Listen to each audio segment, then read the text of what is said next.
ஆட்சியில் திராவிட நாயகன் எங்களது கழகத் தலைவர் மாண்புமிகு முன்னாள் முதலமைச்சர் மு.க. ஸ்டாலின் அவர்களின் அற்புதமான திராவிட மாடல் ஆட்சியில் தொடர்ந்து 2 ஆண்டுகளாக 2025 அப்புறம் 26 வரைக்கும் கூட சொல்லலாம், தொடர்ந்து இரட்டை இலக்க வளர்ச்சியை கண்டிருந்த நமது தமிழ்நாடு அதே வளர்ச்சி பாதையில் செல்ல வேண்டும் என்பதில் எங்களது கழகத் தலைவர் அவர்களும் திராவிட முன்னேற்ற கழகமும் தொடர்ந்து முனைப்பாக இருந்து வருகிறது.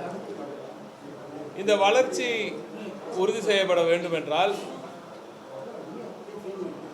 தமிழ்நாட்டின் தொழில் வளர்ச்சி, ஒட்டுமொத்த பொருளாதார வளர்ச்சி தொடர்ந்து இதே அற்புதமான உச்சியை நோக்கி ஒவ்வொரு ஆண்டும் செலுத்தப்பட வேண்டும் என்றால், செல்ல வேண்டும் என்றால் அதற்கு உட்கட்டமைப்பு வசதிகள் மிக மிக அவசியம்.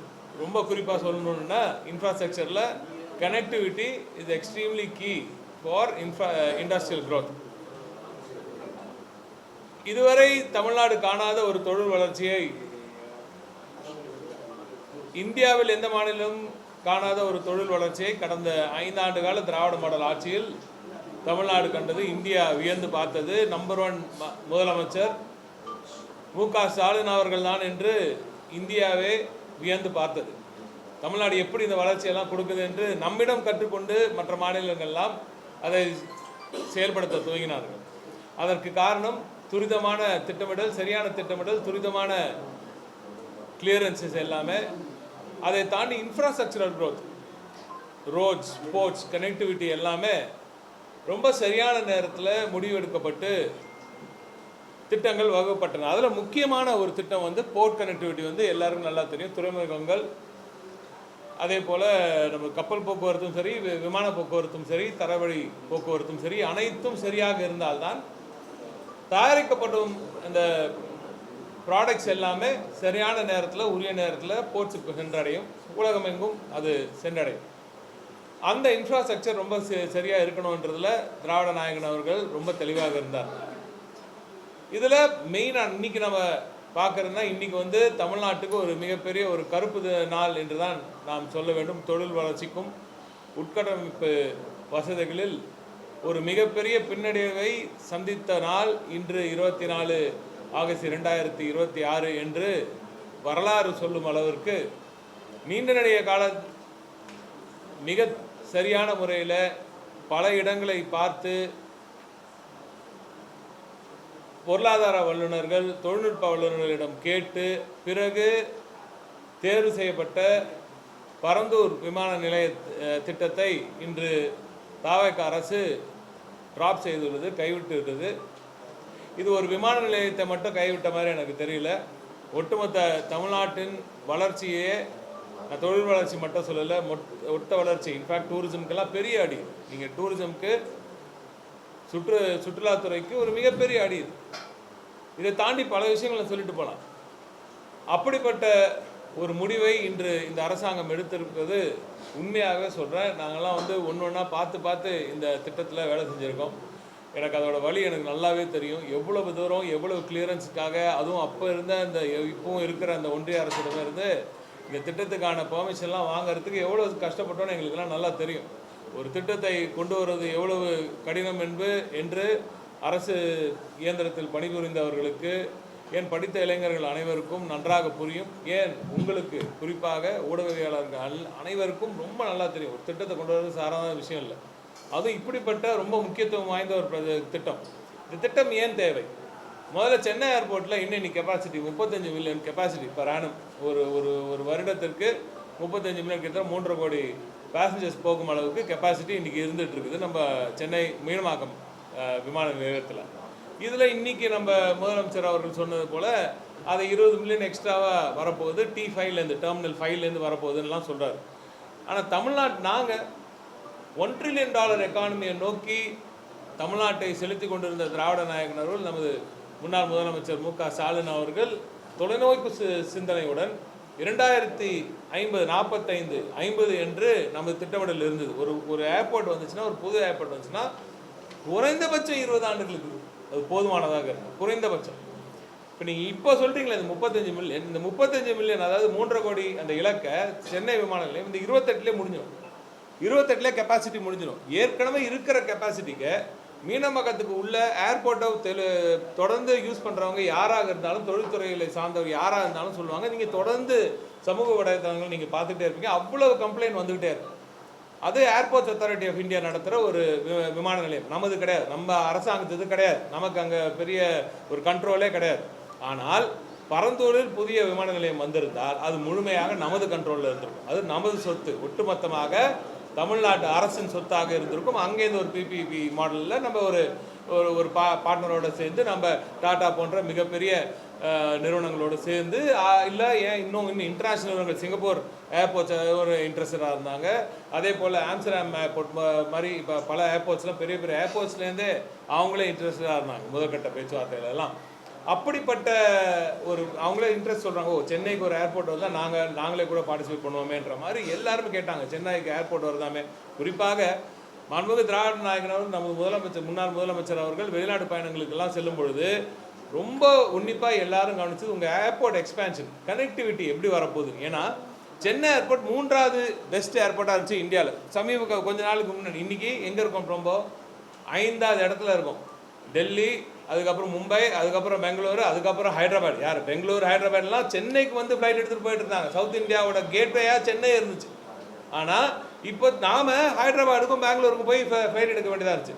அதை தான் நம்ம மாண்புமிகு முதலமைச்சர், ஆந்திர பிரதேஷ் முதலமைச்சர் சந்திரபாபு நாயுடு அவர்கள் இங்கே ஏப்ரல் மாதத்தில் இதே தமிழ்நாட்டுக்கு வந்து அவர் பேசும்போது கூட ஒரு இதில் சொல்லியிருக்காரு. இன்றைக்கி அந்த காணொலியை கூட நான் ஷேர் பண்ணுறேன் கொஞ்சம் நேரத்தில். அந்த காணொலியில் அவர் சந்திரபாபு நாயுடு அவர்கள் கேட்குறாரு, யார் பக்கத்து மாநிலத்தவர் வந்து இங்கே வந்து ரொம்ப ஏக்கத்தோடு கேட்குறாரு, சென்னை ஏர்போர்ட் எப்படி இருக்க வேணும், ஹைதராபாத் நான் வந்து இருக்கும்போது அவ்வளோ பெருசாக பண்ணினேன், என்னை பார்த்து பெங்களூர் பண்ணுச்சேன், பெங்களூர் இன்றைக்கி அவ்வளோ பெருசாக வந்துடுச்சு, ஆனால் சென்னை ஏன் இன்னும் இப்படி இருக்குது அப்படின்னு அவர் கேட்குறாரு. அப்போ அந்த அளவுக்கு அண்டை மாநிலத்தோட முதலமைச்சருக்கு இருக்கும் அந்த அக்கறை கூட இன்று இருப்பவர்களுக்கு இல்லை என்பது மிகுந்த வேதனை அளிக்கிறது. ஒரு வார்த்தை சொல்லிவிட்டோம் என்பதற்காக நீங்கள் இன்று அதை ட்ராப் செய்யறேன்னு சொல்றீங்க. இன்னைக்கு முதலமைச்சர் கொடுத்த அறிக்கையிலேயே நான் வந்து அங்கே போயிருந்தேன், போராட்ட குழுவை சந்தித்தேன், அவர்கிட்ட நான் உறுதி அளித்தேன், நான் வந்துட்டேன்னு சொல்கிறாங்க. நீங்கள் ஒரு வாட்டி போனீங்க, ஒரு வாட்டி பார்த்தீங்க, பேசுனீங்க, சரி அதில் முடிவு பண்ணிட்டேன்னு எப்படி நீங்கள் உங்களால் சொல்ல முடியும்னு எனக்கு தெரியல. தொடர்ந்து இன்று காலை நமது மாண்புமிகு முன்னாள் அமைச்சர் அண்ணன் தங்கம் தென்னரசு அவர்கள் சொல்லியது போல அண்ணன் ஏவா வேலு அவர்களும் தங்கம் தென்னரசு அவர்களும் தாமோ அன்பரசன் அவர்களும் தொடர்ந்து அத்தனை முறை அங்கே அந்த வில்லேஜஸ் கிட்ட பேசியிருக்காங்க. அங்கே இருக்கிற மக்களிடம் பேச்சுவார்த்தை நடத்திருக்காங்க. பேச்சுவார்த்தை நடத்தப்பட்டு சரியான அங்கே அவங்களுக்கு நஷ்டஈடு கொடுக்கப்பட்டு தேவையான நிதி ஒதுக்கப்பட்டு தேவையான வீடுகளும் வாங்கியிருக்கோம். பல இடத்துல அதுக்கு மாதிரி வீடுகளும் கட்டி காமிச்சாச்சு. ஒட்டுமொத்த வில்லேஜையே ரீக்ரியேட் பண்ணுறோம். அப்படி இவ்வளவு கஷ்டப்பட்டு திட்டமிடல் ஏன் இது அங்கே தான் பண்ணணுன்றது எங்களுக்கு என்ன தேவை? ஏன்னா பல இடத்த பார்த்தாச்சு. அண்ணன் தங்கமண்ணன் நீ காலில் சொன்ன மாதிரி நீங்கள் சென்னை சென்னைனா சி மாதிரி இருக்கும். சென்னை போட்டிங்கன்னா அந்த பக்கம் ஃபுல்லாக கடல் தான், அவ்வளோதான். அதற்கு பிறகு நீங்கள் ஒன்றும் பண்ண முடியாது. இங்கே போனீங்கன்னா புலிக்காட்டு, கீழே போனீங்கன்னா நம்ம கல்வி, நம்ம வேடந்தாங்கல் போல பறவை சொன்னால் அதுக்கப்புறம் நடுவிலே அனல்மின் நிலையம் வந்துடுச்சு. நமக்கு இதுக்கு கல்பாக்கம் வந்துடுச்சு. ஸோ கல்பாக்கம் வருது. இப்படி சென்னை சுற்றி நீங்கள் தயவுசெய்து வேறு எத்தையும் பார்க்க வேணாம் சார். ஒரு சாதாரண கூகுள் மேப் எடுத்து பாருங்கள். கூகுள் மேப்பில் சேட்டலைட் வியூவில் போட்டு சென்னை சுற்றி நீங்கள் ஒரு 5-6 ஏக்கர் எடுக்கணும்னா நீர்நிலைகள் இல்லாமல் நீங்கள் எடுத்துட முடியுமா? வேறு இடம் எடுக்கிறேன்னு சொல்கிறாரு. இன்னைக்கு நீர்நிலைகள் இல்லாமல் எடுக்க முடியுமா? இவர் புதுசாக எடுக்க போகிறேன்னு சொல்கிற அந்த இடத்துல எந்த ஒரு சுற்றுச்சூழல் பாதிப்பும் இல்லாமல் இருந்து விடுமா? இவ்வளவும் நாங்கள் பார்க்காம தான் ஒரு பொறுப்புள்ள அரசாங்கம், இந்தியாவின் நம்பர் 1 முதலமைச்சர் என்று பெயர் எடுத்திருக்கும் ஒரு மாண்புமிகு முதலமைச்சர், எங்களது முன்னாள் முதலமைச்சர் அவர்கள், அவர் செய்த பணியை நீங்கள் உங்கள் அதிகாரிகளை கூட கேட்டு இதை முடிவு செய்ய மாட்டீங்களா? அதிகாரிகள் இது ஒத்துக்கொண்டார்கள் என்றால் உண்மையாகவே என்னால் நம்பவே முடியல. ஏன்னா அத்தனை டிஸ்கஷன், அவ்வளவு டிஸ்கஷன்ஸ் இதில் போச்சு. தொடர்ந்து பல முறை இந்த டிஸ்கஷன் திரும்பி திரும்பி திரும்பி இந்த இடத்தை தேர்வு செய்யறதுக்கு டிஸ்கஷன் போயிருக்கு. அதற்கு பிறகு தான் தேர்வு செய்யப்பட்டுச்சு. அதற்கு பிறகு எல்லா அப்ளிகேஷன்ஸும் ஒன்றிய அரசுக்கு போட்டு அப்படி நமக்கு எதிர்த்து இருந்த ஒரு ஒன்றிய அரசுக்கிட்டேருந்து அந்த பெர்மிஷன்லாம் கஷ்டப்பட்டு வாங்கின பிறகு தான் பரந்தூர் உறுதி செய்யப்படுது. பரந்தூரில் குயிக்காக இதை மட்டும் சொல்லி முடிச்சிடுறேன். 35 மில்லியன் இப்போ உங்களோட சென்னை விமான நிலையத்தோட கெப்பாசிட்டி 55 மில்லியனாக ஆக போகுது T5 வந்த பிறகுன்னு சொல்கிறீங்க. பரந்தூர் மட்டுமே 100 மில்லியன், ஒரு 10 கோடி பேருக்கான கெப்பாசிட்டியில் உருவாக்கப்பட்டது. இப்போ இருக்கிற இந்த சென்னை மீனம்பாக்கம் விமான நிலையம் 34 2034 தாண்ட 34க்கு மேலே நம்மளுக்கு கெப்பாசிட்டி பத்தாது. நான் இதெல்லாம் எப்படி சொல்கிறேன்னா, தமிழ்நாடும் சென்னையும் தொடர்ந்து இந்த வளர்ச்சி இதை விட அதிகமான வளர்ச்சிகள் செல்லணும். அப்போ இன்னும் சீக்கிரமாக முடிஞ்சிடும்.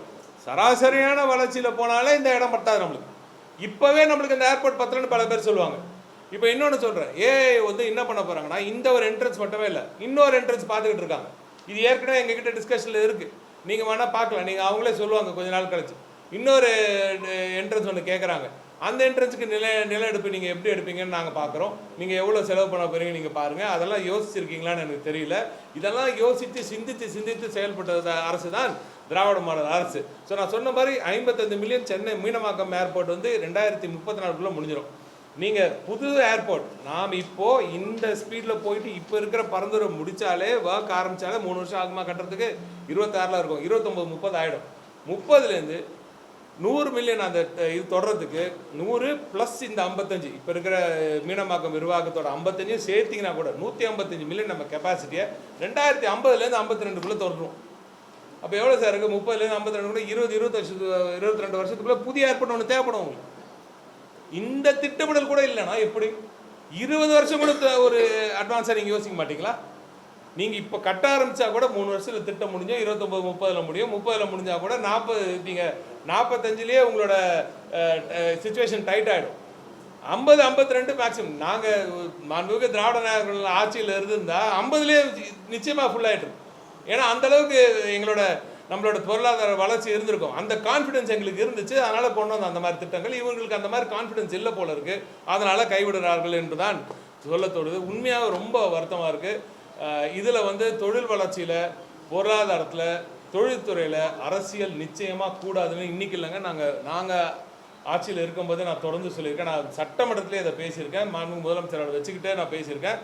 அப்போ எதிர்கட்சியினர் பலர் வந்து அரசியலாக்க முயற்சித்த போது நான் தெளிவாக சொல்லியிருக்கேன், தயவு செஞ்சு தொழில்துறையை மட்டும் அரசியலாக்காதீங்க. இது ரொம்ப ரொம்ப முக்கியமானது. பல லட்சம் பேருக்கு, கோடிக்கணக்கான மக்களுக்கு, குறிப்பாக இளைஞர்களுக்கு, பெண்களுக்கு வேலைவாய்ப்பை வழங்கக்கூடிய இந்த துறையில் உங்கள் அரசியலை புகுத்தாரீர்கள். நீங்கள் இன்று அரசியல் செய்ய நினைத்து இன்று தமிழ்நாட்டுக்கு மிகப்பெரிய கேடை இங்கே கொண்டு வந்து சேர்த்துருக்கிறீர்கள். தயவு செய்து இதை ரீகன்சிடர் பண்ணணும். நீங்கள் ட்ராப் பண்ணுறேன்னு சொல்கிறீங்க சார், 90% நில எடுப்பு முடிச்சாச்சு. இப்போ எடுத்த நிலத்தை என்ன பண்ணீங்க? திருப்பி கொடுத்துருவீங்களா எல்லாருக்குமே? நீங்கள் வேறு விஷயத்துக்கு யூஸ் பண்ண முடியாது. ஏன்னா லேண்ட் அக்விசிஷன் ஆக்ட் என்ன சொல்லுது? எந்த திட்டத்தை எந்த விஷயத்துக்காக எடுத்தீங்கனோ அதுக்காக யூஸ் பண்ணலன்னா திருப்பி கொடுத்துடணும். ரைட்டா? சரி, நீங்கள் அதுக்கு வேறு ஏதாவது திட்டங்கள் வச்சுருந்தா கூட எங்கே அந்த திட்டங்கள், என்ன திட்டங்கள்? அப்போ அந்த திட்டங்கள் வரும்போது இதே மாதிரி சுற்றுச்சூழல் பாதிப்பு வராதா? சரி, இவங்ககிட்ட டேட்டா சென்டர்லாம், பெரிய டேட்டா சென்டர்லாம் அங்கே கொண்டு போய் போடுறேன்னு சொல்கிறாங்க. சரி, அந்த டேட்டா சென்டருக்கு எது முக்கியமாக தேவை? தண்ணி. எவ்வளோ தண்ணி தேவை? இவங்க இன்னைக்கு ஒரு சொட்டு தண்ணீர் அங்கே பரந்தூரில் நாங்கள் வீணடிக்கலை.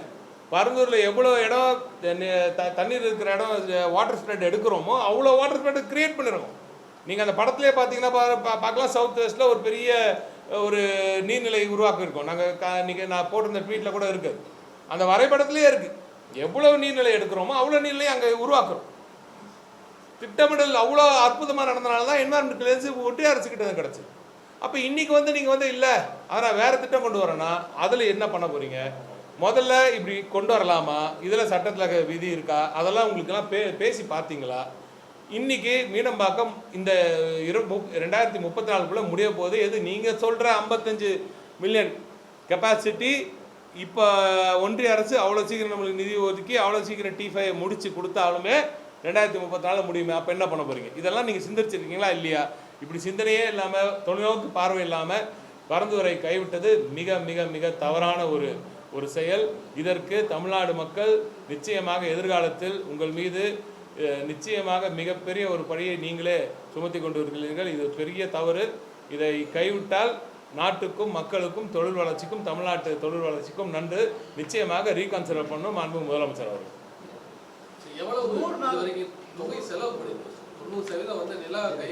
இது 5300 ஏக்கர்ஸ்ங்க கிட்டத்தட்ட. அது 5300 ஏக்கர்ஸ் ஆல்மோஸ்ட் 90% லேண்ட் அக்விசிஷன்லாம் முடிஞ்சிடுச்சு. இதில் நான் முக்கியமாக சொல்லணும்னா, தொகையை விட ஏற்கனவே எல்லாம் வாங்கிட்டாங்க. எல்லாம் வாங்கி தொகையை வாங்கி அவங்க விஷயத்தை செலவு பண்ணுங்க. அவங்க கல்யாணம் வச்சுருப்பாங்க, ஏதோ ஒன்று வச்சுருப்பாங்க, அவங்க செலவு பண்ணிகிட்டு இருப்பாங்க. திருப்பி அந்த காசு உங்களுக்கு வரப்போறதில்லை. சரிங்களா? அப்போ ஒரு திட்டம் தீட்டப்பட்டு அதற்கான ஒட்டுமொத்த செயல்பாடுகளும் நடத்தப்பட்டு எல்லா கிளியரன்ஸும் வாங்கப்பட்டு இன்றைக்குமே என்னோட பிரச்சனைனா முதலமைச்சர் இதை வந்து இவ்வளோ பெரிய டிசிஷன் ஒன்று ட்ராப் பண்ணுறோன்னு ஒரு டிசிஷன் எடுக்கிறீங்க. அப்போ அதுக்கான சயின்டிஃபிக்காக டெக்னிக்கல் ரீசன் என்ன, எதுக்கு ட்ராப் பண்ணுறீங்க? நான் சொல்லிவிட்டேன் அதனால் ட்ராப் பண்ணுறேன்னு சொல்லுவார். அது சரியா? சொன்னதையெல்லாம் செய்து விட்டாரா என்ற கேள்வி அப்பொழுது வருகிறது. இல்லை கேபினெட் அது கூட்டினாங்களான்ற அவங்க அதில் டிஸ்கஸ் பண்ணாங்கன்னா அவங்ககிட்ட தான் சொல்லணும். பட் டெக்னிக்கலாக இவங்க கூப்பிட்டு நான் விசாரித்தேன் அப்படின்னு சொல்கிறார். அந்த அறிக்கையிலே பார்த்தீங்கன்னா அவர் சொல்கிற இன்றைக்கி காலையில் 110 படித்ததுலேயே பார்த்தீங்கன்னா நான் வந்து டெக்னிக்கலாக வல்லுநர்கள் எல்லாம் பேசினேன் அப்படின்னு சொல்கிறார். அதில் என்ன பேசினாங்கன்றது யார்கிட்டையும் வரல இல்லையா? அப்போ நீங்கள் அந்த யார் எந்தெந்த வல்லுநர் என்ன சொன்னாங்கன்றது வெளியிடுங்க, எந்தெந்த வல்லுநர் என்னென்ன அட்வைஸ் பண்ணாங்கன்னு வெளியிடுங்க. அப்போவே தெரிஞ்சு போய்டும். அதில் எனக்கு தெரிஞ்சு வல்லுநர்களாக இருந்தால், யாராவது உண்மையான வல்லுநர்களாக இருந்தால் நிச்சயமாக சார் நீங்கள் வெளியில் ஆட்சியில் எல்லாப்போ அதனால் ஒரு புரிதல் இல்லாமல் சொல்லிட்டீங்க, இதுதான் வழி, இதற்கு இன்னும் அதிகமாக கொடுங்க, உங்களுக்கு வேணால் இன்னும் அதிக காம்பன்சேஷன் கொடுங்க, பரந்தூர் மக்களுக்கு இன்னும் அதிகமாக காம்பன்சேஷன் கொடுங்க, நாங்கள் இருக்கிறதுலே அதிகமாக கொடுத்தோம், இதுவரை வரலாற்றில் இல்லாதவங்களும் கொடுத்துட்டோம், முடியுமா? நீங்கள் தான் சொந்தமாக சம்பாதிச்சுட்டு வந்திருக்கீங்க, உங்களோட காசையும் நீங்கள் கொடுங்க, வேண்டாம்னு சொல்லலை, அதையும் கொடுக்கலாம். நீங்கள் இன்னும் அரசாங்கத்துக்கிட்டே இன்னும் எக்ஸ்ட்ரா கொடுக்கணும்னு நினைக்கிறீங்களா? கொடுங்க ஒரு திட்டம். ஏன்னா ஒரு 2 கிராமங்களுக்கு மட்டும், அதாவது லீஸ்ட் இம்பேக்ட் சார். இது வரைக்கும் நாங்கள் செலக்ட் பண்ண இந்த இடத்துல வேறு எங்கே போனாலும் அதிகமான மக்கள் மேலே இம்பேக்ட் ஆகிருக்கும். வேறு வழி இல்லாமல் யார் மேலேயும் இம்பேக்ட் இருக்கக்கூடாதுன்னு தான் சார் ஒரு எந்த அரசாங்கம் இருந்தாலும் நினைக்கும். ஆனால் இந்த இடத்துல வந்து நீ வேறு வழியே இல்லை. சென்னைக்கு நடுவில் 2 பேரலல் ரன்வே, இப்போ மீனம்பாக்கத்தில் இருக்கிறது இப்படி கிராஸ் ரன்வே, அது பேர். இந்த கிராஸ் ரன்வே இருந்துச்சுனாலே அதை வந்து ஒரு ரன்வேவை தான் கன்சிடர் பண்ணுவாங்க. இன்டர்நேஷ்னல் ஏர்போர்ட்ஸ் ரெகுலேஷனில் இப்படி கிராஸ் ரன்வே, இப்படி ஒரு ரன்வே இருந்துச்சுன்னா அதை ஒரு ரன்வேவை தான் கன்சிடர் பண்ணுவாங்க. ஆக்டிவ் ரன்வேவாக இருக்காது, ஒரு ஆக்டிவ் ரன்வேவை தான் இருக்கும். இப்படி நம்மளுக்கு 1500 மீட்டர் இந்த 2 தள்ளி இருக்கிற 4770 மீட்டர்ஸ் லெங்த் இருக்கிற கோட் எஃப் ஏர்கிராஃப்ட் வரைக்கும் போகக்கூடிய ஒரு ஏர்போர்ட் தான் பரந்தூர் ஏர்போர்ட். இப்போ இருக்கிறது நம்மளுக்கு கோட் 4E தான் பண்ண முடியும். நீங்கள் அங்கே எஃப் வரைக்கும் போகலாம். நீங்கள் இன்ஃபேக்ட் இன்னும் ஃபியூச்சரில் இப்போ இருக்கிற ஏர்கிராஃப்ட்ஸ்லாம் விங் ஸ்பேன்லாம் அபவுட் 65 to 70 மீட்டர்ஸ் தான் வரும். 80 மீட்டர் தப்பா வரப்போது இனிமேல் ஃபியூச்சரில் லாங் டிஸ்டன்ஸ்லாம் வரும்ன்றதுக்காக அதை செலக்ட் பண்ணி அது வரைக்குமே ரன்வே இன்றைக்கே தாங்குற அளவுக்கு ரன்வே டிசைன் பண்ணுவோம் சார். பார்த்து செஞ்சுருக்கோம் சார். இன்டர்நேஷ்னல் வேர்ல்டு லெவலில் ஒன் ஆஃப் த பெஸ்ட் ஏர்போர்ட்ஸாக பறந்து இருந்திருக்கும் சார். இது மிகப்பெரிய இதெல்லாம் எவ்வளோ சொல்ல நாங்களாம் அவ்வளோ தூரம் உழைச்சிருக்கோம் சார். திட்டம் கைவிடுறதுக்கு ட்ராப் பண்ணுறதுக்கு ஸ்டேட் கவர்மெண்ட்டுக்கு முதல்ல அதிகாரம் இருக்கா? டெஃபினட்டாக அவங்களுக்கு வந்து அதிகாரம் இருக்குன்னா, ஏன்னா நம்ம தானே இது நம்மளோட திட்டம் சார். இது ஸ்டேட் கவர்மெண்ட் நம்ம வரி பண்ணோம் சார். இன்னொரு விஷயம் நீங்கள் புரிஞ்சுக்கணும், ஏஐ கிட்ட ஒரு விஷயம், ஒரு ஏர்போர்ட் அத்தாரிட்டிஸ்க்கு இப்போ வேணுன்றாங்கல்ல, அங்கேயே எக்ஸ்பேண்ட் பண்ணுறாங்கன்னு வச்சுக்கோங்க, ஏதோ பண்ண போகிறாங்கன்னா, சென்னை மீனம்பாக்கத்தில் நீங்கள் இடத்த எடுத்துட முடியுமா? இன்னைக்கு போய் இடத்த எடுக்க முடியுமா? என்ன காஸ்ட் ஆகும்னு யோசிச்சு பாருங்கள். ஒரு ஏக்கர் வாங்கினா எவ்வளோ சார் ஆகுது? வாங்க முடியுமா? அங்கே பின்னாடி நந்தம்பாக்கத்தில் வந்து ஒரு ஏக்கர் வந்து நாங்கள் டிட்கோவில் வந்து கொடுத்துருக்காங்க. எவ்வளோ 50 கோடி 60 கோடியாக போச்சு ஒரு ஏக்கர் எடுக்கணும்னா. சரி, அங்கே அந்த ஒரு ஏக்கருக்குள்ளே எவ்வளோ டென்சிட்டி ஆஃப் பாப்புலேஷன் எவ்வளோ இருக்கும்? மீனம்பாக்கத்தில் பல்லாவரத்தில் எவ்வளோ பேர் இருப்பாங்க? நீங்கள் எடுக்க முடியுமா எக்ஸ்பென்ஷனுக்காங்க? இந்த பக்கம் நேராக போய் முடிட்டிங்கன்னா திருநெல்வேலி நம்ம இந்த செந்தாமல் மவுண்ட் இருக்குது, மலை இருக்குங்க, மலை இருக்குது. இந்த சைடு வந்து எடுக்க முடியும்னா டென்ஸ் பாப்புலேஷன் இருக்குது. இதை எக்ஸ்பென்ஷன் பண்ணவே முடியாது நீங்கள் எந்த காலத்துலையும். இன்னொரு பேரலல் ரன்வே எப்படி கட்டுவீங்க சார்? இவங்க ஏற்கனவே இருக்குது, இங்கே ஒரு டெர்மினல் இருக்குது, இன்னொரு டெர்மினல் கட்டினா அந்த பக்கம் போகணும். நீங்கள் இந்த 2வது ரன்வே இருக்கிற எண்டுக்கு போகணும். நீங்கள் அங்கே போனோன்னா அங்கே ஆற்றை தாண்டி ஒரு ரோடை போட்டு நீங்கள் அப்படி எக்ஸிட் போகணும். 2 பெரிய, இந்த சைடு ஒரு டெர்மினல், அந்த சைடு ஒரு டெர்மினல், இந்த 2 டெர்மினல் கனெக்ட் பண்ணால் அடியில் போடணும். நீங்கள் என்ன காஸ்ட் இது? யார் கொடுப்பா இதுக்கு? பொறுத்த வரைக்கும் என்ன தெரியுமா, ஏர்போர்ட் அத்தாரிட்டி ஆஃப் இந்தியா பொறுத்த வரைக்கும் எந்த காசு வாங்கினா அவர் வாங்கி வச்சுப்பார். அவர் நாட்டுக்கு ஒன்றுமே, நம்ம தமிழ்நாட்டுக்கு ஒன்றும் கொடுக்க மாட்டார். இதுதான் கோயம்புத்தூர் நடந்துச்சு. கோயம்புத்தூர் சண்டை போட்டேன் நான், தலைவர் சொல்லி நான் அவ்வளோ தூரம் போய் போராடினேன். 2000 கோடி கொடுக்குறோம் சார், நம்ம பணம் 2000 கோடி ஒன்றிய அரசு கொடுக்குறோம். நிலத்தை வாங்கி கோவைக்கு கொடுக்குறோம். கோவை விமான நிலையம் விரிவாக்கம் வரணுன்றதுக்காக 2100 கோடி ரூபாய் கொடுத்தார் தலைவர். ஒரு பைசா நம்ம தமிழ்நாடு அரசுக்கு ஒரு ஷேர் கூட கொடுக்க மாட்டேன்ட்டாங்க. ஏன்னா இதான் எங்கள் ரூலு அப்படின்ட்டான். இதான் வந்து ஏர்போர்ட் அத்தாரிட்டியோட ஸ்டாண்டு. இதனால தான் இன்றைக்கி இந்தியா அளவில் வர புது ஏர்போர்ட் எல்லாமே என்ன பண்ணுறான், எல்லாமே எங்கள் சொத்து, நாங்கள் எங்கள் மக்கள் வரி பணத்தில் போடுற காசை நான் ஏன் இன்னொரு ஏர்போர்ட் அத்தாரிட்டி கொடுக்கணும்? என்றைக்கா ஒரு நாள் அதையும் யாருக்கா விற்றுட்டு போயிடுவாங்க. கரெக்டாக இல்லையா? நடந்திருக்கா இல்லையா? பல இடத்துல நடந்துட்டுருக்கு. இப்போ பல இடத்துல ஏஐயோட பல ஏர்போர்ட்ஸ் ஏற்கனவே விற்றுட்டாங்க, ப்ரைவேட்டைஸ் ஆக்கிட்டாங்க. இது இன்றைக்கும் இதுக்கும் போக இல்லைன்னு என்ன நிச்சயம் சொல்லுங்கள். ஆனால் இந்த ஏர்போர்ட் இருக்கிற இது சொல்கிற மாதிரி ரொம்ப முக்கியமான பாயிண்ட்டு, பரந்தூர் ஏர்போர்ட்டை பொறுத்த வரைக்கும் ஒவ்வொரு பேசஞ்சர் அங்கே பறக்கும் போதும் தமிழ்நாடு அரசாங்கத்துக்கு வருமானம், தமிழ்நாடு அரசாங்கம் வருமானம் வரும் சார். இப்போ நம்ம போட்டு எல்லாருக்கும் வாங்கணும்ல, காசு கொடுத்து எல்லார்கிட்டையும் நிலத்தை வாங்கியிருக்கோமே, அந்த பணத்தை அந்த ஏர்போர்ட்டை யூஸ் பண்ணுற பேசஞ்சர்ஸ் கொடுப்பாங்க. அது நம்மளுக்கு வருமானமாக வரும், நம்ம அரசாங்கத்துக்கு வருமானமாக வந்திருக்கும். இப்போ இந்த ஏஐக்கு கொடுத்து என்ன வருமானம் உங்களுக்கு வரப்போகுது சொல்லுங்கள், புரியுதா? இப்போ நீங்கள் அங்கே அது தவிர கோல்டன் ஷேர் வாங்குறதுக்கான வேலையும் இருந்துச்சு. அதில் நம்ம எந்த முடிவாக இருந்தாலும் பரந்தூர் ஏர்போர்ட்டை பொறுத்த வரைக்கும் தமிழ்நாடு அரசுக்கு ஃபுல் ஸ்ட்ரென்த் இருக்கும். அது இப்போ நீங்கள் சென்னை ஏர்போர்ட்டில் மீனம்பாக்கத்துக்கு உள்ளே போயிட்டு தமிழ்நாடு அரசாங்கம் ஏதாவது செய்ய முடியுமா சார் சொல்லுங்கள்? இதெல்லாம் எங்கே சார் தெரியுது உங்களுக்கு சார்? நாங்கள் எல்லாத்தையும் ஒன்றையும் படித்து பகலாக படித்து உள்வாங்கி கொண்டு அதுக்கப்புறம் செஞ்சோம். இன்றைக்கி எடுத்தோம் காத்தோன்னு இவ்வளோ பெரிய திட்டத்தை கைவிடுறது சத்தியமாக சொல்கிறேன், பயங்கர கஷ்டமாக இருக்குது. இதெல்லாம் நாங்கள் இருக்கும்போது இது என்ன பண்ணுறதுன்னு தெரியும் எனக்குலாம். விளைநிலங்கள் இல்லாமல் குடியிருப்புகள் இல்லாத இடத்தை தேர்வு பண்ணிட்டு வந்துறாங்க, நம்ம கொஞ்ச நாள் அறிவிக்க போகிறாங்க. சென்னையில் அது மாதிரி விளைநிலங்கள் இல்லாமலும் குடியிருப்புகள் இல்லாமலும் ஒரு இடத்தை தேர்வு பண்ணிட்டு வரோம் சென்னைக்கு. சார் நீங்கள் வாங்க, வண்டியில் என் கூட வாங்க. நீங்கள் நான் சார் முதலமைச்சர் சொல்கிறாரு, என் கூட வாங்க, நம்ம சுற்றுவோம், சென்னை சுற்றுவோம், 40 கிலோமீட்டர் 50 கிலோமீட்டர் 60 கிலோமீட்டர் போவோம் சார் சென்னையிலேருந்து. நீங்கள் எங்கேயாவது 5000 ஏக்கர் நீங்கள் அவ்வளோ தூரம் போக சொல்லுங்கள் சார். உங்கள் ஃபோனில் கூகுள் ஆப் ஓப்பன் பண்ணுங்க சார், கூகுள் மேப்ஸ் ஓப்பன் பண்ணி பாருங்கள். 5000 ஏக்கருக்கு ஒரு ஸ்கொயர் இதை போடுங்க, கூகுள் அர்த்து ஓப்பன் பண்ணுங்கள், ஒரு ஸ்கொயர் ரெடி பண்ணுங்கள், அதில் தூக்கி வச்சு பாருங்கள். எங்கேயாவது உங்களுக்கு கிடைக்கதான் தயவு செஞ்சு பாருங்கள். இதுக்கு மேலே நாங்கள் இதெல்லாம் பார்க்காம செஞ்சுருக்கோம். அதை தாண்டி ஒரு பக்கம் இங்கே ஆவடியில் அவங்க அந்த ஏர்ஸ்ட்ரிப் ஒன்று இருக்குது, இங்கே தாம்பரம் ஏர்ஸ்ட்ரிப் இருக்குது. நான் சொன்ன மாதிரி கல்பாக்கத்துக்கு மேலே நோ ஃப்ளை ஜோன் இருக்குது. இதெல்லாம் யோசிக்காமல் எப்படி நாங்கள் பண்ணுவோம்னு நினைக்கிறீங்க? நாங்கள் இப்போ ஏதோ ஓரளவுக்காவது இதெல்லாம் படிச்சிருக்கோம் சார், அதனால் ஏதோ கொஞ்ச அளவுக்காவது நாங்கள் இதெல்லாம் தெரிஞ்சுக்கிட்டு பேசுகிறோம்.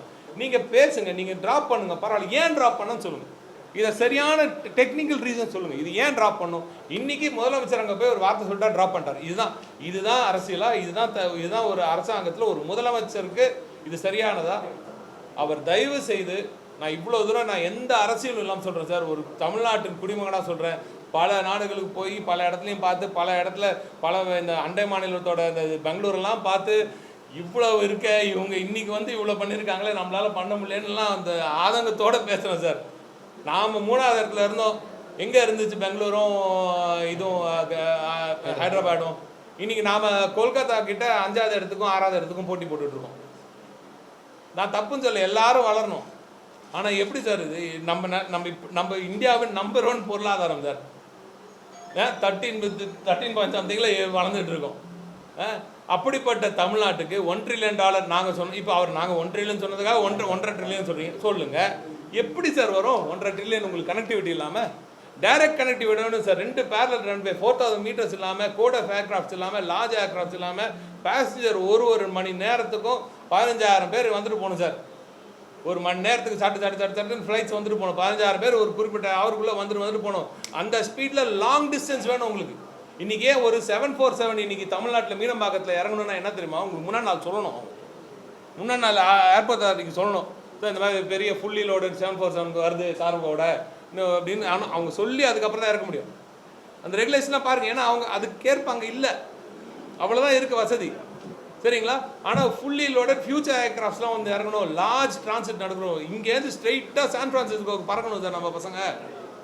இங்கேருந்து சிலிகான் வேலையை கலெக்ட் பண்ண வேணாமா? சென்னை ஏசியா சிலிகான் வேலையாக மாதிரி இங்கேருந்து அங்கே இருக்கிற சிலிகான் வேலையோட கனெக்ட் பண்ண வேணாம். நம்ம ஆளுங்க தானே சார் அங்கே இருக்காங்க. டைரக்ட் ஃப்ளைட் இங்கேருந்து பெங்களூர் போய் எதுக்கு எடுக்கணும்? நான் இங்கேருந்து எதுக்கு ஹைதராபாத்துக்கு போய் எடுக்கணும்? இவங்க நம்ம ஊர் சார். இதுதான் சார் டிரான்சிட் ஆப். இது இன்னொரு முக்கியமானது, ஒரு இவ்வளோ பெரிய ஏர்போர்ட் வரும்போது ஒரு MRO வந்துருக்கணும் பக்கத்துலேயே, இல்லையா? அவங்களுக்கு வந்துச்சுன்னா பெரிய பெரிய ஏர்கிராஃப்ட்ஸ் எல்லாம் அவங்க அங்கேயே சர்வீஸிங்கும் அவங்களுக்கு ஈஸியாக இருந்துச்சுன்னா சட்டுன்னு அந்த வேலையும் நடக்கும்.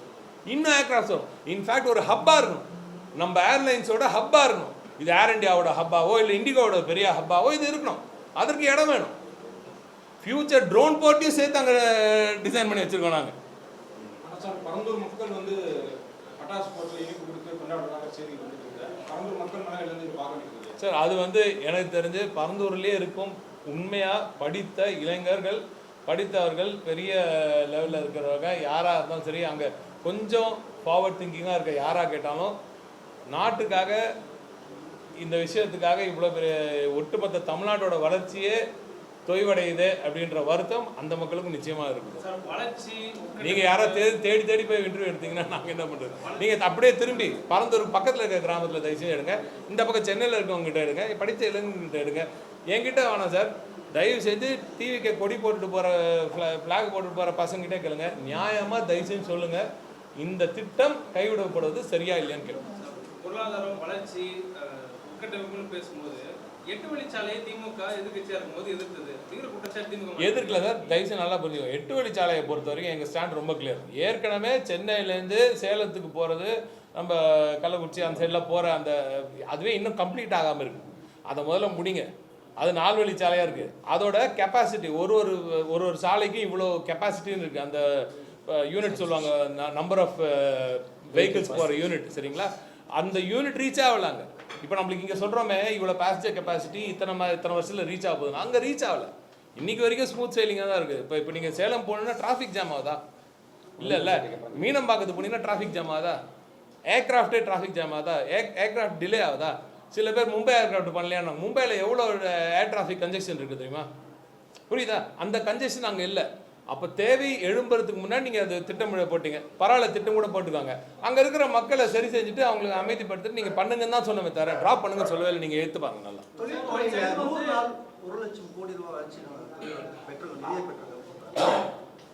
தொழில்துறையில் 100 நாளில் 1 லட்சம் கோடி ரூபாய் நம்ம வந்து முதலீடு. 100 நாளில் 1 லட்சம் கோடி எங்கேருந்து வந்துச்சு, எந்த ஆட்சினால வந்துச்சுன்னு மட்டும் அவங்க சொல்லாமல் விட்டாங்க. 100 நாளில் 1 லட்சம் கோடி வந்ததுக்கான காரணம் திராவிட முன்னேற்ற கழகத்தின் தலைவர் மு.க. ஸ்டாலின் எனும் மாமனிதர். அவர் திராவிட நாயகன், திராவிட மாடல் ஆட்சியில் நாங்கள் பேசி வைத்த திட்டங்களை இவர்கள் இன்று அனௌன்ஸ் பண்ணியிருக்காங்க. நல்ல விஷயம் தான், அதை நான் வந்து கூடாதுன்னு சொல்லவே மாட்டேன் சார். நிச்சயமாக செஞ்சுருக்கணும். ஏன்னா இப்போ இருக்கிற நிலைமையில, ஏன்னா இப்போ சீஃப் மினிஸ்டர் இவ்வளோ நம்பர் 1 சீஃப் மினிஸ்டர் அங்கே இல்லை, தமிழ்நாட்டில் இல்லை. இப்போ இந்த மாதிரி திட்டங்கள்லாம் ட்ராப் பண்ணிட்டு இருக்கீங்கன்னா பக்கத்து மாநிலம் இந்நேரத்துக்கு ஸ்வீட் எடுத்து கொண்டாடிட்டு இருப்பாங்க. நீங்கள் சொல்கிறீங்களா ஸ்வீட் எடுத்து கொண்டாடுறது பரந்தூரில் கிடையாது, அதெல்லாம் ஆந்திராலையும் இதுலையும் கர்நாடகாலையும் கொண்டாடிட்டு இருப்பாங்க. நீங்கள் நல்லா எடுத்து பாருங்கள், அங்கே பாருங்கள், இன்னும் நிறைய பேர் கொண்டாடுவாங்க. தமிழ்நாட்டோட தொழில் வளர்ச்சியில் இது ஒரு பெரிய பின்னடைவு. சரி, இப்போ இதுவும் போயிடுச்சு, இனிமேல் நாங்கள் அதையும் பேசலான்னு.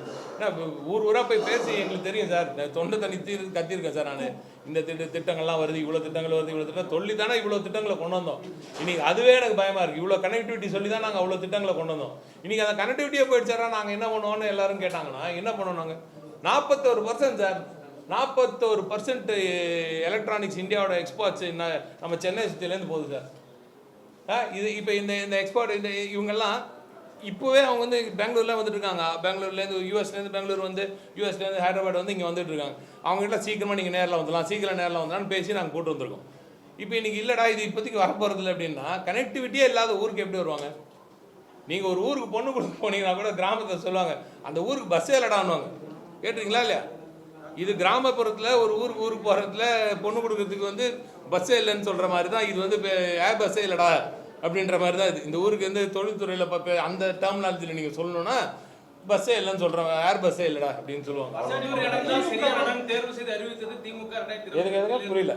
பரந்தூர் இடம் தான் சரியான 2வது விமான நிலையத்துக்கான இடமா இருக்கும்னு தேர்வு செய்து இறுதியாக விண்ணப்பிச்சதெல்லாம் திமுக தான். ஆனா இந்த இடம் தேர்வு செய்யும் போது பரந்தூர் இடத்துல தேர்வு செய்யக்கூடாதுன்னு திமுக தடுத்ததா அதிமுக இருக்கும்போது விமர்சித்ததா சார்? அது ஏதாவது சமூக வேலைதளத்தில் ஏதாவது போட்டுருங்க. அப்புறம் எதுக்கு நாங்கள் 5 வருஷம் கஷ்டப்பட்டு அந்த இடத்த கொண்டு வந்து வச்சு திருப்பி அந்த இடத்துல இவ்வளோ கிளியரன்ஸ் வாங்கி மக்களிடம் 3 அமைச்சர்களை அமைச்சு பேச்சுவார்த்தை நடத்தி அவங்களுக்கு இவ்வளோ திட்டங்களை கொடுத்து வீடை கட்டி கொடுத்து இடத்த கொடுத்து வீடை கொடுத்து அதை கட்டியும் கொடுத்து வீடு மட்டும் இல்லை பள்ளிக்கூடம் அதுக்கு தேவையான ஹாஸ்பிட்டலு எல்லாம் கிராமத்தையே ரீக்ரியேட் பண்ணியிருக்கோம் சார். ஒட்டுமொத்த கிராமத்தையே ரீக்ரியேட் பண்ணியிருக்கோம். அதை தவிர காம்பன்சேஷன் கொடுத்துருக்கோம், அதை தவிர வேலை வாய்ப்பு கொடுக்க போகிறோம். இவ்வளவும் வாங்கி அந்த மக்கள் வந்து இன்று வந்து இவர் போய் சொல்லிட்டாரு அவரோட ஈகோ சாட்டிஸ்ஃபை பண்ணுறோன்றதுக்காக இன்னைக்கு ஒட்டுமொத்த தமிழ்நாட்டோட வளர்ச்சி வந்து விழுந்து போகுதுன்னா ரொம்ப கஷ்டமாக இருக்குது சார். அது வந்து நான் ஒன்று மட்டும் சொல்கிறேன், தயவு செஞ்சு முதலமைச்சர் இதை பார்த்துட்டு இருந்தாருன்னா அவர் தயவு செஞ்சு புரிஞ்சுக்கணும். தொழில் வளர்ச்சியை நாங்கள் எந்த காலத்திலையும் அரசியலாக்க விரும்பவே இல்லை. இதுதான் திராவிட நாயகன் மு.க. ஸ்டாலின் அவர்களின் நிலைப்பாடு. என்னோட தனிப்பட்ட நிலைப்பாடும் அதே தான். நான் ஆரம்பத்திலே தான் சொல்லிட்டு இருக்கேன், இந்த திட்டத்தை உங்களால் முடிஞ்சால் தயவு செஞ்சு எல்லா ஆஃபீஸர்ஸையும் தனியாக 1-to-1 உட்கார வச்சு அவங்களோட அவங்களோட ரிவ்யூ கேளுங்க, அப்போ உங்களுக்கு உண்மை தெரியும். சார் திரும்ப ஒரு இடத்த பார்த்துட்டு திரும்ப ஃபர்ஸ்ட்ல இருந்து ஸ்டார்ட் பண்றதுங்கிறது அதை தான் சொல்கிறேன். இப்போ இருந்து ஸ்டார்ட் பண்ணினாலே உங்களுக்கு 30க்குள்ளே நீங்கள் கட்டி முடிக்க முடியாது. 30 நாள்ல உங்களுக்கு வந்து இங்கே முடிஞ்சிடும். சரிங்களா? 30 கட்டி முடிச்சோன்னு வச்சுக்கோங்க. நம்ம இப்போ இருக்கிறதுலே நம்ம கண்டினியூ பண்ணால் கூட நான் சொன்ன 20 வருஷம் தான் எனக்கு கிடைக்குது. அந்த ஸ்பீடில் போனாலே இப்போ நீங்கள் திருப்பி ஆரம்பிச்சிங்கன்னா, நாங்கள் 2021 வந்து நாங்கள் செட் பண்ணி எல்லாத்தையும் வாங்கி இவ்வளோ தூரம் கிளியரன்ஸ் எல்லாம் வாங்கி ஒன்றிய அரசாங்கம் வாங்குறது 24 தான் ஃபஸ்ட்டு கிளியரன்ஸ்லாம் வந்துச்சு. 25 எல்லாம் ஆல் கிளியர்லாம் வந்துடுச்சு. எல்லாம் அப்புறம் டிபிஆர் போடணும், நிறைய இஷ்யூஸ் இருக்குது. டிஎஃப்ஆர் வாங்கணும், டிபிஆர் போடணும், ஒரு படிப்படியாக போகணும். ஏர் டிராஃபிக் கண்ட்ரோல் ஒரு கிளியரன்ஸ் தனியாகவே இருக்கணும், என்வாரன்மெண்ட் கிளியரன்ஸ் தனியாக ஒன்று வாங்கணும். இது நிறைய இஷ்யூஸ் இருக்குது, சாதாரண விஷயம் கிடையாது. அப்புறம் டிஃபென்ஸ் கிட்ட கிளியரன்ஸ் வாங்கணும், இப்படி நிறைய இருக்குது. அதெல்லாம் படிப்படியாக போகிறது திருப்பி 3 வருஷம் ஆகிடும். அப்போ அதுக்கப்புறம் நீங்கள் ஆரம்பிச்சு 3 வருஷம் ஆகும். இனி இது இப்போ இந்த நான் இன்னும் சொல்கிறேன், நீங்கள் அவங்களால முடியும்னா வேற இடம் எங்களுக்கே கண்ணுக்கே தெரியாமல் எங்கேயோ ஒரு இடம் இருக்குது, 5-6 ஏக்கர் அவங்களுக்கு அவங்க கண்ணுக்கு மட்டும் தெரிகிற இடம் இருக்குன்னா தயவு செஞ்சு அதையாவது நீங்கள் வந்து எவ்வளோ சீக்கிரம் எடுக்க முடியும் எடுத்து நீங்கள் பண்ணுங்கள். அப்போ அங்கே இருக்கிற மக்கள் வந்து என்ன சொல்லுவீங்க? புதுசாக எடுக்கிற இடத்துல அங்கே மக்களே இல்லாத இடத்துல எடுப்பீங்களா? கடலில் தான் போய் எடுக்கணும். நீங்கள் கடலில் போய் எடுத்தால் கூட எங்கள் மீனவர் நண்பர்கள் உங்களை விட மாட்டாங்க. அவங்களுக்கு தெரியும் என்ன பண்ணுறேன், எவ்வளோ பெரிய பாதிப்பு அது ஏற்படுத்துன்னு அவங்களுக்கு தெரியும். சார் 2036 1.5 பில்லியன் எக்கனாமி அடிக்கும்னு டிவிக்கு கவர்மெண்ட் மேனிஃபெஸ்டோல சொல்லியிருக்காங்க. பட் இப்போ பரந்தூர் விமானத்தை ரத்து பண்ணிருக்காங்க. எதுங்க 2036ல 1.5 பில்லியன் எக்கனாமின்னு மேனிஃபெஸ்டோல சொன்னாங்க. பட் இங்க பரந்தூர் விமானத்தை ரத்து பண்ணிட்டாங்க. இது ஒரு பெரிய முரண்பாடா இருக்கு. இது எந்த மாதிரியான பாதிப்பு தமிழ்நாட்டுக்கு ஏற்படுத்தும்? இதே சமயம் ஆந்திரால வந்து குப்பம் மற்றும் மத்த ஏற்படும். இதை தான் சொல்லிட்டு இருக்கேன். நாம 1.5 ட்ரில்லியன் நாங்கள் ஒன்று சொன்னனால 1.5 சொன்னாங்க அவங்க. அப்போ அதற்கேற்ப எக்ஸ்ட்ரா கனெக்டிவிட்டி இன்க்ரீஸ் ஆகிருக்கணும். ஆந்திராவில் வந்து நாங்கள் இப்போ தமிழ்நாட்டில் பரந்தூரும் ஹொசூரும் ரொம்ப கிரிட்டிக்கல்னு சொல்லிட்டு இருந்தேன். ரொம்ப கிரிட்டிக்கல். ஹொசூருக்கு வந்து இவ்வளோ பேச்சு பேசினாங்க. இன்னைக்கு ஹொசூர் பக்கத்துலேயே அங்கே குப்பம் ஆரம்பிச்சிட்டாங்க. பெங்களூர் 2வது ஏர்போர்ட் ஆரம்பிக்குது சார். பெங்களூர் 2வது இடத்துக்கு பேச ஆரம்பிச்சிட்டாங்க. அன்றைக்கி டிகே சிவகுமார் சார் எடுத்துட்டார், அவர் சிஎம் எடுத்துட்டார். அடுத்து இவர் ஏற்கனவே பேசியிருக்காரு, வைஜாக் அவ்வளோ பெருசாக கட்டிட்டாங்க. இவங்க ஒன்று கட்டு ஏற்கனவே இருக்கிற ஏர்போர்ட்ஸையே நவீனமயமாக்கி இன்னும் பிரம்மாண்டமாக பண்ணிட்டு இருக்காங்க. புதிய விமான நிலையங்களும் வந்துகிட்டு இருக்கு. அப்போ போட்டி எங்கே போகும்? விமான நிலையம் வந்துருச்சுன்னா கனெக்டிவிட்டி ஈஸி. வர தொழிலாளர்களுக்கு தொழில் முதலீட்டாளர்களுக்கு கனெக்டிவிட்டி ரொம்ப ஈஸி. யூஎஸ்லேருந்தோ ஜெர்மனிலேருந்தோ ஜப்பான்லேருந்தோ வந்தாங்கன்னா டைரக்ட் கனெக்டிவிட்டி இருக்கான்னு பார்ப்பான். இல்லாட்டி அங்கேருந்து 1 ஹாப் எங்கே இருக்கோ அங்கே எங்கே லேண்ட் ஈஸியாக கிடைக்குதோ அங்கே போயிடுவாங்க. இதுதான் இன்வெஸ்ட்மெண்ட் ப்ரொமோஷனில் பிரச்சனை. இதற்காகத்தான் கனெக்டிவிட்டி ஸ்ட்ரெயிட்டாக நம்ம ஊருக்குள்ளே கொண்டு வந்தோம்னு பார்க்க, வேற எங்கேயும் போயிட்டு வரதுக்கு பாருங்க, இங்கே வரணும். முன்னாள் முதல்வர் ஜெயலலிதா அவர்கள் கலைஞர் அவங்க கொண்டு வந்த தலைமைச் செயலகத்தை வந்து ஹாஸ்பிட்டலாக மாற்றணும், அண்ணா நகரியை திருமணமாக மாற்ற முயற்சியும் ஒரு அரசியலாக கவனிக்கப்படுது. அது போன்ற ஒரு அரசியல் அறிவிப்பாக இருக்கலாம். இதுவரை தமிழ்நாடு காணாத மிக மோசமான ஒரு ஒரு பின்னடைவு இது. நீங்கள் அதெல்லாம் கூட நாங்கள் ஒன்றுனா நீங்கள் வேறு சின்ன ஒரு அசம்பிளி தானே, நாங்கள் வேறு இடத்துல பார்த்துக்கலாம், இன்னும் இல்லை திருப்பி பழைய இடத்துக்கே கூட போயிட்டோம். நீங்கள் இப்போ பழைய இடத்துக்கு போக முடியாது. நீங்கள் அசம்பிளி அந்த அம்மையார் அவர்கள் அவங்க ஒரு முடிவு எடுத்து அதை ஹாஸ்பிட்டல் ஆக்கிட்டாங்க. எங்களால் அட்லீஸ்ட் திரும்பி வந்து பழைய ஃபோர்ட்டுக்கே போக முடிஞ்சுது. சரிங்களா? இங்கே இந்த விமான நிலையத்தை விட்டிங்கன்னா இங்கே திருப்பி மீனம்பாக்கத்துக்குள்ளே போகிறதுக்கு ஒன்றும் இல்லை, இடம் பத்தாதாங்க. ஏற்கனவே மீனம்பாக்கமே ஃபுல்லு. அப்புறம் எப்படி எங்கே போவீங்க? நீங்கள் வேற எங்கேயும் போக முடியாது, வேற ஊருக்கு தான் போவாங்க எல்லாம். மக்களோட எதிர்ப்பை தாண்டி சூழலியல் அமைப்புகளோட எதிர்ப்பை எப்படி பார்க்குறீங்க சார்? சூழலில் அனுப்பாரு 4 பேர் இருந்துக்கிட்டு அவங்க மட்டும் தான் சூழலை பாதுகாக்கிறாங்கன்னு சொல்லக்கூடாது. அது முதல்ல மிகப்பெரிய ஒரு தவறு சார். அது முதல்ல நிறுத்த சொல்லுங்கள் அவங்கள. எங்களுக்கும் எல்லோரும் நல்லா தெரியும். எனக்கு இருக்கிற என்வாயர்மெண்டல் இன்ட்ரெஸ்ட் என்னன்னு அவங்களுக்கும் நல்லா தெரியும். அதனால் அவங்க மட்டும் தான் பாதுகாக்கிறாங்கன்னு நினைக்கக்கூடாது. எல்லாத்தையும் பார்த்துட்டு தான் நாங்கள் எல்லாம் முடிவு பண்ணுவோம். நான் வருஷத்தில் 3-4 நாள் காட்டுக்குள்ளே போய்ட்டு உட்காந்துருவேன். நான் இந்த வருஷத்தில் 3-4 நாள் போய் ட்ரெக்கிங் போகிறவங்க உள்ளே சுற்றி கிடக்குறேன். அதனால் எனக்கு சூழல்லாம் எவ்வளோ பிடிக்கும்னு அவங்களுக்கே தெரியும். நீங்கள் சொல்கிற ஆளுங்களுக்கே நல்லாவே தெரியும். அப்படிப்பட்டவர்கள் சரி இவங்கெல்லாம் இருந்திருக்காங்களே, அப்போ இதுதான் ஒரே ஆப்ஷன்றதுனால தானே முடிவு பண்ணியிருக்கணும். அவங்க அப்படி செய்யாதது மிகுந்த வருத்தம் அளிக்கிறது. அவர்களும் இப்படிப்பட்ட ஒரு நிலைக்கு தமிழ்நாட்டை கொண்டு விட்டார்கள் என்று ரொம்ப வருத்தம் அளிக்கிறது.